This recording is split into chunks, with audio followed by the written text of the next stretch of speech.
New year సందర్భంగా ఆఫర్ల పేరుతో సైబర్ నేరాలు జరిగే అవకాశం ఉందన్నారు సైబర్ క్రైమ్ డీసీపీ అరవింద్ బాబు. గుర్తు తెలియని ఫోన్ నంబర్ల నుంచి వచ్చే ఏపీకే ఫైల్స్ ను ఓపెన్ చేయొద్దని సూచించారు. ఫెస్టివల్ సీజన్లో ఎక్కువగా ఇలాంటి మోసాలు జరుగుతాయన్నారు. వాట్సాప్ గ్రూపులలో వచ్చే లింకుల పట్ల ప్రజలు జాగ్రత్తగా ఉండాలంటున్న డీసీపీ అరవింద్ బాబుతో మా ప్రతినిధి సురేష్ ఫేస్ టు ఫేస్.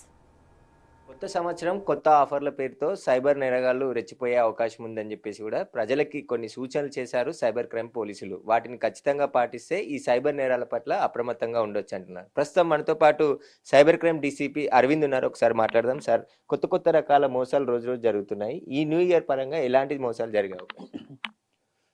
ఇప్పుడంతా ఫెస్టివల్ సీజన్ స్టార్ట్ అయింది. సో మరి ముఖ్యంగా న్యూ ఇయర్, సంక్రాంతి వీటికి సంబంధించి విషెస్ పంచుకునే నేపథ్యంలో కొన్ని లింక్స్ రావచ్చు.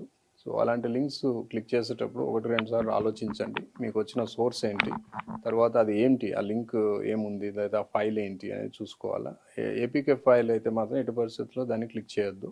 సో ఇప్పుడు ఏపీకే ఫైల్ అనేది సర్క్యులేషన్ ఉంది. సో దానివల్ల ఏమవుతుంది అంటే ఆ ఏపీకే ఫైల్ మనం క్లిక్ చేస్తే అది మన ఫోన్లో ఆటోమేటిక్గా ఇన్స్టాల్ అవుతుంది. ఆండ్రాయిడ్ ఫోన్స్లో ఎక్కువగా అది యాక్టివేట్ అవుతుంది. సో అలాంటి ఫోన్స్లో అది ఆటోమేటిక్గా ఇన్స్టాల్ అయినప్పుడు మన ఫోన్కి సంబంధించిన ఇంపార్టెంట్ ఫీచర్స్ లైక్ స్క్రీన్ కానివ్వండి, లేకపోతే ఫోన్ బుక్, మన గ్యాలరీ, తర్వాత ఇంకా ఎస్ఎంఎస్ డేటా, ఇట్లా డిఫరెంట్ డేటాస్ని అది యాక్సెస్ చేసి దాన్ని క్రియేట్ చేసిన వాళ్ళకి యాక్సెస్ ఇస్తుంది. సో దాన్ని బ్యాక్గ్రౌండ్లో వాళ్ళు ఏదైనా కానీ చేయొచ్చు మన ఫోన్ యూజ్ చేసి. సో ఈ ఏపీకే ఫైల్ని ఫస్ట్ గుర్తించి అలాంటి ఫైల్ ఉన్నప్పుడు ఇమ్మీడియట్లీగా దాన్ని డిలీట్ చేయడమా, లేకపోతే అది గ్రూప్లో వస్తే గ్రూప్ నుండి ఎగ్జిట్ అవ్వడమా, ఇట్లా చేయాలి. ఇది ఎక్కువగా మనకి ఆండ్రాయిడ్ ఫోన్స్లో త్రూ వాట్సాప్ సర్క్యులేట్ చేస్తారు. ఈ కొత్త సంవత్సరం సందర్భంగా ఎట్లాంటి జాగ్రత్తలు తీసుకోవాలి? ఒకవేళ మోసపోకుండా ఉండాలంటే ప్రజలు ఎట్లాంటి జాగ్రత్తలు తీసుకోవాలి? మీరు సైబర్ క్రైమ్ నుంచి ఎట్లాంటి అవగాహన కార్యక్రమాలు? సో ఇప్పటి వరకు మా commissioner of police VC Sajjanar గారి ఆదేశాల మేరకు ఆల్రెడీ ప్రెస్ రిలీజ్ ఇచ్చాము. దీనికి సంబంధించి ఈ ఫెస్టివ్ సీజన్స్ని సైబర్ ఫ్రాడ్స్టర్స్ ఎట్లా ఉపయోగించుకుంటారు, దానికి సంబంధించిన అవేర్నెస్ కలిగిస్తూ సోషల్ మీడియాలో కూడా మేము అవగాహన కలిగిస్తున్నాము. అలాగే డోర్ టు డోర్ క్యాంపెయిన్స్లో కూడా మేము పోలీస్ స్టేషన్స్ మేము అందరం కలిసి అవగాహన కార్యక్రమాలు చేస్తున్నాము. దీంట్లో మెయిన్ థ్రెట్ ఎట్లా ఉంటుంది అంటే ఇప్పుడు ఫెస్టివ్ సీజన్ కాబట్టి ఆఫర్స్, సో ఆ ప్రోడక్ట్ మీద ఆఫర్ ఉంది, ఈ డ్రెస్సింగ్ మీద ఆఫర్ ఉంది, ఇట్లా డిఫరెంట్ ఆఫర్స్, తర్వాత ఈవెంట్ పాసెస్ అని ఫ్రీగా ఇస్తామని చెప్పేసి ఇట్లా ఏదో విధంగా ఒక గ్యాలం వేయటం అనేది చూడవచ్చు. అలాగే గ్రీటింగ్స్ పంపిస్తున్నట్లు కొన్ని లింక్స్ పంపించవచ్చు. సో ఇన్ని రకాలుగా మనకి థ్రెట్ ఉంటుంది. సో వీటన్నిటిని కూడా మన ఫోన్లో చాలా మెసేజ్లు వస్తుంటాయి. పండగ రోజు, పండగ ముందు రోజు, తర్వాత రోజు.